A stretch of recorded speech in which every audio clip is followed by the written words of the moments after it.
जिस रूस के कच्चे तेल से आधी दुनिया की गाड़ियां और फैक्ट्रियां चलती हैं, आज अचानक उसी रूस के राष्ट्रपति व्लादिमीर पुतिन को भारत के सामने पेट्रोल और डीजल के लिए हाथ क्यों फैलाने पड़ रहे हैं? क्या यूक्रेन के सस्ते कामिकाजे ड्रोन्स ने रसिया की उस दूखती रग को काट दिया है जिसे पुतिन पूरी दुनिया से छिपा रहे थे? और सबसे बड़ा सवाल, मौत के मुहाने पर खड़े रसिया ने अपने नो लिमिट्स फ्रेंड चाइना को दरकिनार करके सिर्फ और सिर्फ भारत से ही खुफिया मदद क्यों मांगी? दोस्तों, गुजरात के वाडिनार और जामनगर के तटों से निकलने वाले उन अज्ञात जहाज़ों का असली सच क्या है जो वेस्टर्न कंट्रीज की आंखों में धूल झोंक करके रातों रात रसियन सेना के टैंकों को जिंदा रखे हुए हैं? और क्या अमेरिका और यूरोप को बेवकूफ़ बना करके भारत ने ऊर्जा बाजार के अंदर $30 बिलियन का वो खतरनाक खेल खेल दिया है जिसने पूरी दुनिया के सुपर पावर्स को अंदर तक हिला करके रख दिया है? नमस्कार दोस्तों, मेरा नाम है मुकेश और आज हम जियोपॉलिटिक्स के उस सबसे बड़े विरोधाभास को डिकोड करेंगे जो आपने टीवी की सामान्य बहस में कभी नहीं देखा होगा। दोस्तों, ये कोई मामूली घटना नहीं है, ये ग्लोबल सप्लाई चेन और इंटरनेशनल पावर गेम का एक ऐसा टर्निंग पॉइंट है जिसने भारत को एक अपरिहार्य शक्ति बना दिया है। दोस्तों, यूक्रेन वॉर से पहले जिस रसिया की पूरी इकोनॉमी यूरोप को एनर्जी एक्सपोर्ट करने के ऊपर टिकी हुई थी, आज वही रसिया अपने ही देश के पेट्रोल पंपों और अपनी ही सेना को फ्यूल देने के लिए संघर्ष कर रहा है। लेकिन दोस्तों, यहाँ पर एक बहुत बड़ा कंफ्यूजन है जिसे समझना बेहद ज़रूरी है। बहुत से लोगों को लगता है कि रसिया के पास में तेल खत्म हो गया है, लेकिन दोस्तों सच्चाई इसके बिल्कुल उलट है। रसिया के पास में कच्चे तेल यानी कि क्रूड ऑयल का कोई अकाल नहीं पड़ा है, उसके कुएं आज भी तेल उगल रहे हैं। लेकिन दोस्तों, असली पेच ये है कि आप कच्चे तेल को सीधे किसी फाइटर जेट T-90 टैंक या फिर आम गाड़ी के इंजन के अंदर नहीं डाल सकते हैं। उसे इस्तेमाल करने लायक बनाने के लिए हाईटेक रिफाइनरीज के अंदर प्रोसेस करके पेट्रोल, डीजल या फिर एविएशन टरबाइन फ्यूल के अंदर कन्वर्ट करना पड़ता है। और यहीं पर रसिया पूरी तरह से घुटनों पर आ चुका है। दोस्तों, रसिया का वर्तमान संकट कच्चे तेल का नहीं है बल्कि रिफाइनिंग कैपेसिटी का संकट है।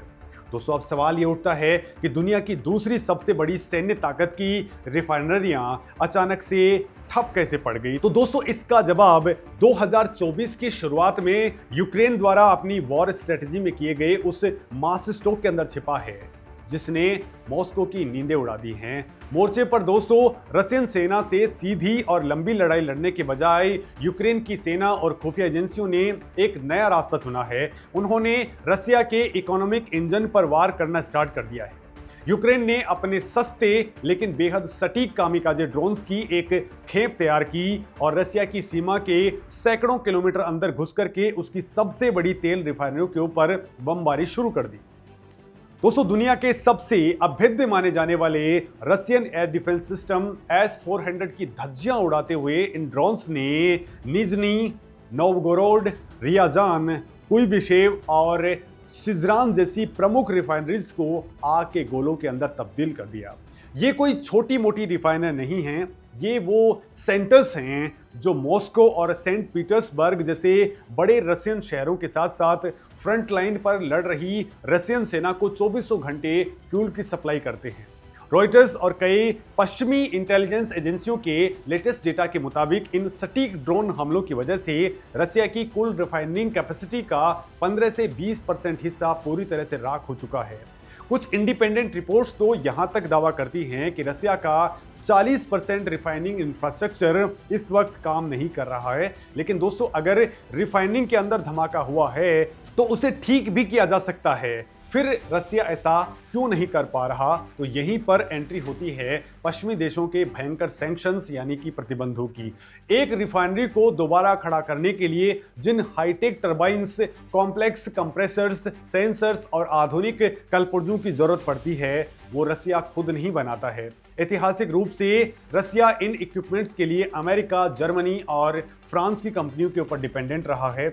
युद्ध के बाद में लगे प्रतिबंधों की वजह से अब रसिया चाह करके भी इन पार्ट्स को इंपोर्ट नहीं कर पा रहा है और इसका नतीजा ये हुआ कि जिस मरम्मत के काम के अंदर पहले कुछ हफ्ते लग जाया करते थे, आज उनके अंदर महीनों या फिर साल भर का वक्त लग रहा है। और यही वो सबसे बड़ी कमजोरी है जिसने व्लादिमीर पुतिन को भारत का दरवाजा खटखटाने पर मजबूर कर दिया है। लेकिन दोस्तों, यहां पर हर किसी के दिमाग में एक सवाल जरूर कौंध रहा है कि जब रसिया पर मुसीबत आई तो उसने अपने सबसे करीबी दोस्त शी जिनपिंग के पास में जाने के बजाय भारत को ही क्यों चुना। बड़ी बात तो ये दोस्तों कि रसिया और चाइना नो लिमिट्स फ्रेंडशिप का दावा करते हैं, फिर चाइना ने रसिया को पेट्रोल क्यों नहीं दिया? तो इसके पीछे भूगोल, अर्थशास्त्र और जियोपॉलिटिक्स के ऐसे पेचीदा कारण हैं जिन्हें समझना भारत की असली ताकत को समझने के लिए बेहद जरूरी है। दोस्तों, सबसे पहला कारण है दूरी का खेल। रसिया दुनिया का सबसे बड़ा देश है, उसकी जिन रिफाइनरियों के ऊपर हमला हुआ है और जहां उसे सबसे ज़्यादा पेट्रोल की ज़रूरत है वो रसिया का पश्चिमी हिस्सा है जो यूरोप और यूक्रेन के करीब है। दूसरी ओर चाइना की सीमा रसिया के सुदूर पूर्व यानी कि फास्ट ईस्ट एरियाज के अंदर लगती है। अगर चाइना अपने यहाँ से रिफाइंड पेट्रोल को ट्रांस साइबेरियन रेलवे के जरिए हजारों किलोमीटर दूर पश्चिमी छोर तक पहुँचता है तो लॉजिस्टिक रूप में इतना धीमा और महंगा होगा कि रसिया का दिवाला निकल जाएगा। इसके विपरीत भारत के समुद्री जहाज़ों और ऑयल टैंकरों के जरिए स्वेज कैनाल या फिर केप ऑफ गुड होप होते हुए काला सागर या बाल्टिक सागर के रूसी बंदरगाहों तक पेट्रोल पहुंचाना कहीं अधिक सस्ता, सुरक्षित और प्रैक्टिकल है। दूसरा सबसे बड़ा कारण है इंफ्रास्ट्रक्चर की कमी। कई लोग सोचते हैं कि रसिया और चाइना के बीच तो ऑयल पाइपलाइन बिछी हुई हैं, फिर दिक्कत क्या है? तो दोस्तों, दिक्कत यह है कि रसिया और चाइना के बीच में जो ESPO पाइपलाइंस हैं वो सिर्फ और सिर्फ कच्चा तेल ट्रांसपोर्ट करने के लिए डिजाइन की गई हैं। आप उस पाइपलाइन से रिफाइंड पेट्रोल या फिर डीजल नहीं भेज सकते हैं। और सबसे अहम कारण है रसिया का अपना रणनीतिक डर। दोस्तों, रसिया भले ही चाइना के साथ में मंच शेयर करता हो, लेकिन पुतिन ये बात बहुत अच्छे तरीके से जानते हैं कि अगर उन्होंने अपनी एनर्जी सिक्योरिटी के लिए पूरी तरह से चाइना के ऊपर डिपेंडेंसी बढ़ा ली तो चाइना भविष्य में उसका राजनीतिक और आर्थिक फायदा उठाएगा। रसिया कभी भी नहीं चाहेगा कि वो चाइना का एक जूनियर पार्टनर या फिर सैटेलाइट स्टेट बनकर के रह जाए। इसी रणनीतिक स्वायत्ता को बरकरार रखने के लिए रसिया को एक ऐसे न्यूट्रल, पावरफुल और भरोसेमंद पार्टनर की जरूरत थी जो अमेरिका के दबाव में भी ना आए और चाइना की तरह ब्लैकमेल भी ना करे। और वो पार्टनर सिर्फ एक है और वो है भारत। दोस्तों, अब बात करते हैं उस $30 बिलियन के खतरनाक गेम की जिसने भारत को एनर्जी मार्केट का बेताज बादशाह बना दिया है। जब वेस्टर्न कंट्रीज ने रसिया के ऊपर सैंक्शंस लगाए और उसका कच्चा तेल खरीदना बंद कर दिया तो रसिया को अपना कच्चा तेल भारी डिस्काउंट पर बेचना पड़ा। वेस्टर्न कंट्रीज को लगा था कि भारत डर जाएगा और अमेरिकी प्रतिबंधों के खौफ में रसिया से व्यापार रोक देगा। लेकिन यहीं पर दोस्तों भारत सरकार और विदेश मंत्री एस जयशंकर की कूटनीति ने वो गेम किया जिसकी उम्मीद वॉशिंगटन के अंदर किसी ने नहीं की थी। भारत ने साफ कर दिया कि उसकी ऊर्जा नीतियां किसी दूसरे देश के दबाव में नहीं चलेंगी बल्कि भारत के अपने नेशनल इंटरेस्ट के हिसाब से चलेंगी। दोस्तों, साल 2021 तक भारत अपने कुल कच्चे तेल के आयात का ओनली 2% से भी कम रसिया से खरीदा करता था। लेकिन साल 2023 और 24 आते आते ये आंकड़ा 35 से 40% तक पहुंच गया। भारत ने $20 से $30 प्रति बैरल डिस्काउंट के ऊपर रसिया से तेल खरीदा। SBI रिसर्च और कई इंडिपेंडेंट क्रेडिट एजेंसियों के डेटा के मुताबिक इस मास्टर स्ट्रोक से भारत ने सिर्फ 2 सालों के अंदर $25 से $30 बिलियन के विदेशी मुद्रा भंडार यानी कि फॉरेक्स रिजर्व की बचत की है। ये वो पैसा है जो अगर हम मिडिल ईस्ट को देते तो देश के अंदर महंगाई आसमान छू रही होती। भारत ने इस बचे हुए पैसे का इस्तेमाल अपने इंफ्रास्ट्रक्चर प्रोजेक्ट्स को स्पीड देने और इकोनॉमी को स्टेबल करने के लिए अंदर किया। लेकिन दोस्तों, भारत की असली सुपर पावर सिर्फ कच्चे तेल को खरीदने भर की नहीं थी बल्कि उसे प्रोसेस करना है। दोस्तों, भारत अपनी जरूरतों का 85% क्रूड ऑयल इंपोर्ट करता है, लेकिन फिर भी वो पेट्रोलियम प्रोडक्ट्स का दुनिया के सबसे बड़े एक्सपोर्टर्स में से एक है। ये कैसे संभव है? तो दोस्तों इसका राज छिपा हुआ है गुजरात के तटों के ऊपर। भारत के पास में आज दुनिया का सबसे एडवांस और विशाल रिफाइनिंग इंफ्रास्ट्रक्चर मौजूद है। गुजरात के जामनगर में रिलायंस इंडस्ट्रीज की जो रिफाइनरी है वो पूरी दुनिया में सिंगल लोकेशन पर बनी सबसे बड़ी रिफाइनरीज है। इसके साथ ही वाडिनार में नायरा एनर्जी की रिफाइनरी दुनिया की सबसे कॉम्प्लेक्स रिफाइनरियों में से गिनी जाती है। दोस्तों रिफाइनरी की कैपेसिटी को नेल्सन कॉम्प्लेक्सिटी इंडेक्स से नापा जाता है। भारतीय रिफाइनरियों का ये इंडेक्स इतना हाई है कि वो रसिया के सबसे भारी और खराब माने जाने वाले यूराल क्रूड को भी प्रोसेस करके यूरोपियन स्टैंडर्ड का टॉप क्वालिटी पेट्रोल और डीजल बना सकता है। और यही वजह है कि भारत का प्रति बैरल रिफाइनिंग कॉस्ट दुनिया में सबसे कम है। जब रूस यूक्रेन युद्ध अपने चरम पर था तब भारतीय प्राइवेट कंपनियों और यहां तक कि IOCL, BPCL जैसी सरकारी कंपनियों का ग्रोस रिफाइनिंग मार्जिन रिकॉर्ड तोड़ लेवल पर पहुंच गया था, जहां आम दिनों के अंदर एक बैरल रिफाइनिंग के ऊपर $4 से $5 का मुनाफा होता है। युद्ध के दौरान ये मुनाफा $15 से $25 बैरल तक पहुंच गया। भारत का पेट्रोलियम एक्सपोर्ट रेवेन्यू 2021 के $42 बिलियन से छलांग लगा करके साल 2023-24 के अंदर $86 बिलियन के पार चला गया। अब दोस्तों जरा यूरोप के उस गंदे पाखंड को समझिए जिसे भारत ने पूरी दुनिया के सामने एक्सपोज कर दिया है। दोस्तों यूरोपीय यूनियन ने दिन के उजाले में तो रसिया पर कड़े प्रतिबंध लगा दिए और दावा किया कि वो पुतिन के वॉर मशीन को फंडिंग नहीं करेंगे, लेकिन सच्चाई क्या है? जब यूरोप के अंदर सर्दियों के दौरान डीजल और जेट फ्यूल की कमी होने लगी तो सीधे भारत के पास में आ गए। आज नीदरलैंड, फ्रांस, इटली और यूके भारत से भारी मात्रा में रिफाइंड पेट्रोलियम प्रोडक्ट्स खरीद रहे हैं। तकनीकी रूप से ये तेल भारत का है, लेकिन इसका सोर्स वही रशियन कच्चा तेल है जिस पर यूरोप ने बैन लगा रखा है। मतलब दोस्तों वेस्टर्न कंट्रीज रात के अंधेरे में भारत के रास्ते उसी रशियन तेल को दोगुने दामों पर खरीद करके अपनी इकोनॉमी बचा रहे हैं और दुनिया के सामने मानवाधिकारों का भाषण दे रहे हैं। यहां तक कि अमेरिका जो खुद दुनिया का सबसे बड़ा तेल उत्पादक है वो भी अपनी कुछ विशिष्ट गैसोलीन ब्लेंडिंग जरूरतों के लिए रिलायंस जैसी भारतीय कंपनियों से इंपोर्ट कर रहा है। लेकिन दोस्तों अब रसिया खुद भारत से पेट्रोल मांग रहा है, तो क्या भारत खुलेआम ये मदद करेगा? ये भारत सरकार के लिए एक दोधारी तलवार की तरह है। दोस्तों रॉयटर्स और ग्राउंड इंटेलिजेंस की रिपोर्ट्स के मुताबिक रसिया की सरकारी तेल कंपनियों ने भारतीय रिफाइनरियों से संपर्क साधा है।